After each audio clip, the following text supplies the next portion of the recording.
Hello everyone, and welcome back to my second installment of Hawkmoon videos based on its random rolls and perks available. In our first video, we took a look at the Hawkmoon's random rolls to see what the best stat combination for the Hawkmoon was. It was a more stat focused video. I didn't mention my top picks for the trait perks, but I said I wanted to do a full discussion on the trait perks themselves in a live discussion. Here, I'm recording live right now, and we're going to go over each of the trait perks' effectiveness and rate them on the tier list, and have a little bit of a discussion, like I said, on each of the perks available. So let's get into it. We're going to start with Eye of the Storm here. This is an S tier perk for me. I mentioned this is one of my top 3 options available on the Hawkmoon, and there's a few reasons for that. So if you understand how hand cannons work, they have what's called a very high initial accuracy. This means that the first shot of a hand cannon is bound to be very, very accurate. And it's usually very accurate over long range as well. It's very, very pinpoint. Your bullet is almost always going to go completely straight, and as a result, it's going to be aim assisted, as it will be firing within the aim assist cone. There's a lot of videos out there, and some people will show, I've seen these videos numerous times, of standing at 30 to 35 meters, the hand cannon aim assist sweet spot that I call it, and shooting someone in the stomach, and then them saying, oh look at all the aim assist, it's registering as a headshot. Yes, that is in part because of the aim assist, but that's also because of the accuracy. So in a actual gunfight, when you're firing repeated shots, maybe 3 to 4 shots at a time for either your optimal time to kill or your next kill step, you're not going to be able to peg headshots like that repeatedly. That's because your accuracy cone is going to bloom out and your aim assist cone shrinks. So it gets less and less forgiving and a little bit more, I guess, technically random as well because of the bloom effect. However, Eye of the Storm does mitigate that. The way that Eye of the Storm works is that when you get to half health, you have increased accuracy. There are 4 steps, 3 or 4 steps. I can't remember off the top of my head. I've put this in a video somewhere, but it has 3 or 4 steps of boosted accuracy, I should say. So when you get to half health, that's 1, and then as you get lower and lower and lower towards very low red health, it gives you more and more accuracy. So the reason that's important is because that's of course going to keep your accuracy cone really tight, which is going to improve your consistency over range and your bullet's likelihood to go completely straight, which also means its likelihood to be aim assisted and result in a headshot. So for consistency and ease of use in hitting headshots late gunfight, this is very, very good. And as I mentioned, hand cannons already have such a good initial accuracy. Its first shot, or maybe sometimes first 2 shots, are usually, I want to say actually, pretty good. The consistency on the first 2 shots, it's usually very lenient on the first. Second one is still somewhat generous, and then the third and fourth get a lot more punishing and less lenient. Eye of the Storm makes it so that your second and third shot, or your shots late gunfight, so I guess third and fourth shots, maintain a similar degree of accuracy to that of your first and second, which is very, very strong. This is going to lead to you getting more headshots and more 3 taps in gunfights as a result, and it's probably going to even combat flinch a little bit better as well, because it's going to be overall more forgiving to your aim, and again, more likely to hit headshots from the bullet going straight and being aim assisted as a result. The other factor to this, if you're not really sold on the whole easier headshots or more consistent headshots, perhaps you believe you can do that already very consistently, this also boosts in-air accuracy. It is an accuracy boost, which doesn't really discriminate. It means that you are also going to be getting an in-air accuracy boost. So when you get to half health, you're going to get a boost in accuracy even in the air. And this is maybe even better than something like opening shot. And the reason being, if you again really do care about your in-air accuracy on your Hawkmoon and exotics, which I think a lot of people do, it's better than opening shot because once you're at half health, it's not just for 1 shot, and it's not just on the first shot, which is usually highly accurate anyways. It's for any amount of shots after you're at that point of health, as long as you're at that point of health, which is very, very good for consistency and in-air shooting. And of course, again, it gets better as you get lower and lower health. And this is very good right now as well because we have very high DPS weapons kind of ruling the sandbox. We have 120 RPM hand cannons, and we have the high impact pulses that are decently popular as well. So they get you essentially to half health on sometimes 1 shot or 1 burst. So you're immediately gonna get Eye of the Storm kicking in after your first shot in a gunfight, which is very, very strong. This makes it, again, an S tier perk for me. If you are concerned with consistency and in-air accuracy, this is a great option. Next, we have Hipfire Grip. I don't think I need to talk too much about this. This is going to go promptly in D tier. I think this is kind of the trash perk of the perk selections here. I mean, I'm sure you can have some sort of a niche use for this and a scenario where it's like, yeah, this felt really great when I tried it this one time, but overall, compared to some of the perks that we have here, like Eye of the Storm, Opening Shot, Rangefinder, even Surplus for some, Killing Wind, I guess, we have these perks that do so much, so significantly, and have such a crazy effect on the weapon's performance that I don't see how this really competes with any of them. So in my opinion, it's a throwaway perk. It's a bad perk. Can't really say anything great for it in my opinion. So D tier. Moving Target. This is a really interesting one. A lot of people think this is a throwaway perk on this weapon. I think it's actually better than someone would give it credit for. I'm going to put it at the B tier. And the reason for that is because it does have a very one niche use case, which is important, in my opinion, that does make this desirable. So the way Moving Target works, for those of you that don't know, is it gives you plus 10 aim assist on your weapon, as well as a subtle boost to strafe speed. I wish the boost to strafe speed was more significant, because then people would want to use it because of that, but as it currently stands, it's not significant enough for most, so a lot of people use it just for the aim assist boost. As long as you're aiming down sights, you will get that plus 10 aim assist. So why is this good on Hawkmoon? Well, let's start with why people think it's bad, actually. Hawkmoon has 93 aim assist, I'm fairly certain, and when you add one targeting mod, one hand cannon targeting, that instantly takes it to 100. So why would you want this, primarily of course for its aim assist boost, when you're already at 100? You can't go over 100, right? Logical, sounds logical enough. However, when you're sniping, this becomes a lot more attractive. Why? Because I firmly believe you should be looking to run a sniper targeting mod over a hand cannon one, and I would run 2 of them if possible, to be honest, to give you the most consistency with your sniper possible. Now, to min-max with that, because you're not going to have room for a hand cannon targeting, because you'll be ideally using 2 sniper targetings, you can use Moving Target. Sure, it's not going to boost the accuracy of Hawkmoon, you know, that's one downside, but you're still min-maxing in a way that gets it to 100 aim assist while getting a massive boost on your sniper's consistency without having to directly invest a mod into your hand cannon on your helmet. So, or if you want to even run a recovery mod on your gear or some sort of stat modifier and a sniper targeting mod, again, Moving Target is great because you're still going to get 100 aim assist on your Hawkmoon, again, which is fantastic. So if you're a sniper, you plan on using your Hawkmoon with your sniper, Moving Target is probably the perk for you. Next, we have Killing Wind. Now, I'm torn between putting this in A tier and B tier. I think it's going to go in B tier for me, simply because it requires a kill. Now, in 6s, in quick play, awesome, great perk.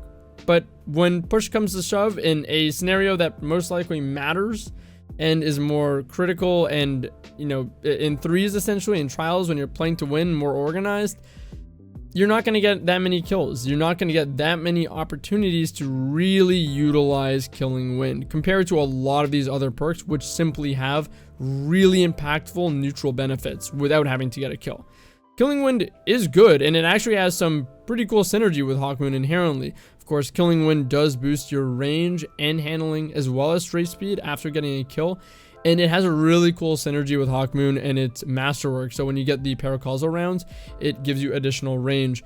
So with Hawkmoon, let's say you get a 3-tap on someone, 3 headshots, you'll have 3 rounds of paracausal. That is kind of the sweet spot for boosting your range with Hawkmoon. So you'll get a pretty healthy range boost. I believe it's a meter or so from those 3 headshots. And then on top of it, because you got the kill, you're going to get Killing Wind's range boost as well. So that kind of double dips your range boost, as well as you get, if you're going into the paracausal shot, you'll have increased damage as well. So sometimes that'll stack, which is cool. But that double dip on the range boost is neat. It's honestly pretty cool. And in 6s, it's probably pretty good. But in 3s and in more organized scenarios, requiring a kill to get the benefit out of one of your perks, especially with this hand cannon, it's not the greatest in my opinion. Next, we have Opening Shot.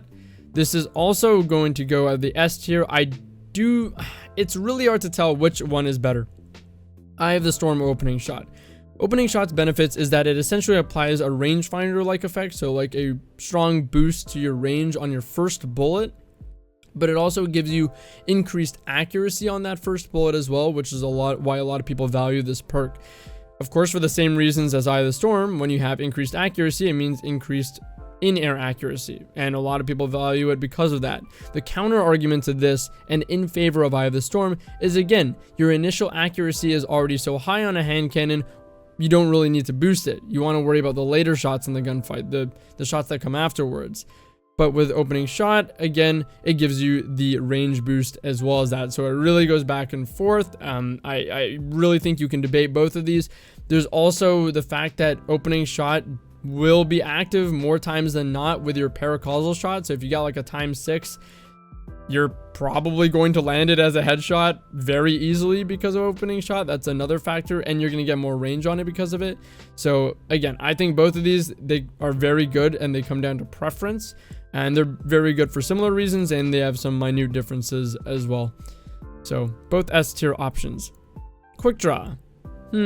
I really don't know if I want to put this in the B tier or the A tier. I want to say B tier. I want to say B tier. And the reason being is because a lot of the rolls on Hawkmoon, I thought this perk was going to be a lot more valuable. And again, I think it's still valuable for snipers. If you want quick draw on your weapon to be able to swap between your sniper and your hand cannon quickly. But I'm putting in B tier simply because Hawkmoon and a lot of the best rolls on the Hawkmoon already have really high handling. And when you get stacks of paracausal, they take it even higher to probably comparable levels to Quickdraw. Quickdraw being 100 handling, and again, Hawkmoon with many of its rolls gets very high handling already and boosts its own handling, which means Quickdraw is less desirable. Of course, if you're going for something like a max range roll or something that decreases handling, you can use that to min-max, but I firmly believe at that point, you're better off going for Eye of the Storm, Opening Shot, etc., and a just better overall roll that's not going to cost you stats and handling. So for that reason, I put it in B tier.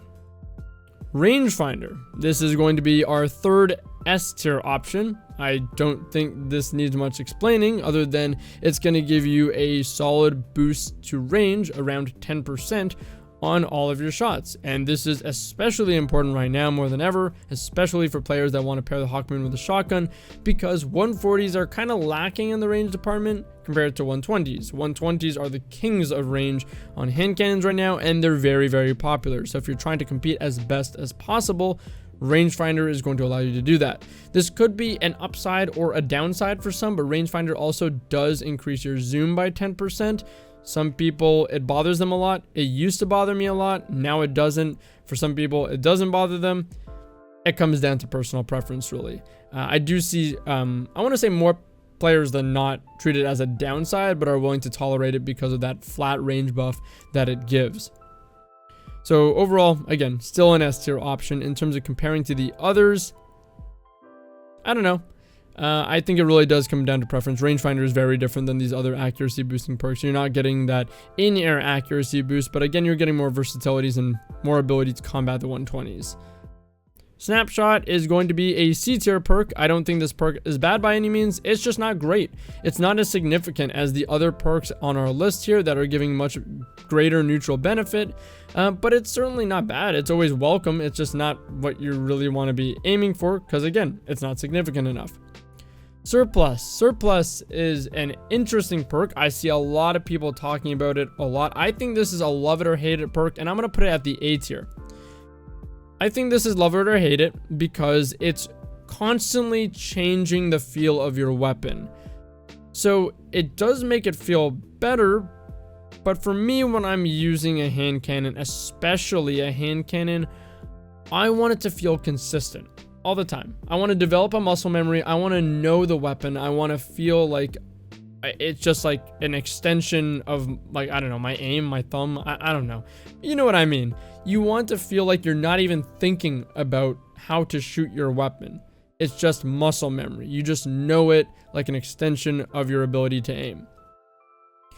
Surplus changes the stability among other stats, but most notably the stability very significantly, in my opinion, on a frequent basis depending on how many abilities that you have charged. It gives you a boost to stats based on the amount of abilities that you have charged, which is great, but it does change the overall feel of the weapon. So for some, you might really love the massive boost that this gives just for having abilities on you for free. It is significant, which is why I think I have to put it in A tier, because it's significant and noticeable, and it truly allows you to min-max on other stats as well and invest in other stats without having to worry about their downsides a lot of the time. However, if you're like me and you don't like the feel of your weapon changing on the fly, you're probably not going to like this perk. So because it's so significant and because it takes nearly no thought to take advantage of, other than, I guess, have an ability charge or don't use your abilities as frequently, I don't know, it doesn't take a lot of thought to take advantage of, and it gives you a pretty significant bonus. So